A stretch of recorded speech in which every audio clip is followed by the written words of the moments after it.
L'assurance maintien de salaire prévoit le versement d'indemnités en cas d'incapacité de travail. Ces indemnités viennent en complément de celles versées par la Sécurité sociale.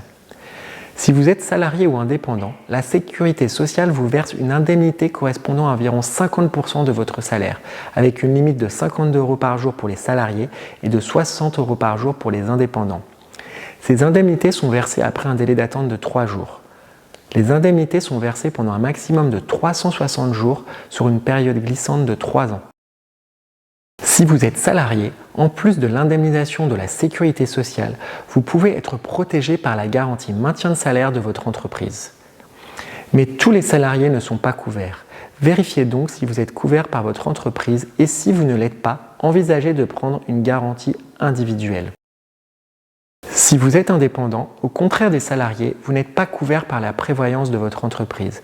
Vous devez prendre une prévoyance à titre individuel afin de bénéficier du maintien de salaire en cas d'incapacité de travail.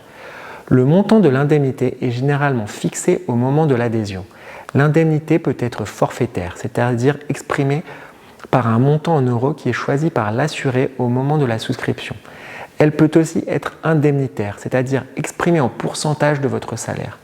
Dans les deux cas, l'objectif est de vous permettre de maintenir l'intégralité de vos revenus en cas d'arrêt de travail. Pour le maintien de salaire, il y a plusieurs éléments à vérifier avant de souscrire. Premièrement, attention au délai de franchise. C'est le laps de temps avant que vous ne commenciez à recevoir les indemnités. Parfois, ce délai peut s'étirer jusqu'à 90 jours, ce qui peut être problématique. Deuxièmement, il faut aussi regarder combien de temps ces indemnités seront versées. Habituellement, ça va de 1 à 3 ans. Il faut aussi vérifier le délai de carence, qui est cette période après que vous avez souscrit à une assurance, mais pendant laquelle vous ne pouvez pas encore bénéficier des avantages du contrat. Il faut vérifier le délai de carence, surtout en cas de maladie. Enfin, attention aux exclusions. Certaines sont communes à tous les contrats, comme les maladies non déclarées lors de la souscription ou les incidents liés à la consommation d'alcool ou de drogue. Mais il existe des variations entre les contrats, surtout en ce qui concerne les sports à risque, qui sont définis différemment selon les assureurs. Une assurance prévoyance permet aussi de vous couvrir en cas d'invalidité et de protéger votre famille si vous décédez prématurément. Sachez que Gus est un courtier spécialiste de l'assurance prévoyance qui sélectionne les meilleurs contrats du marché.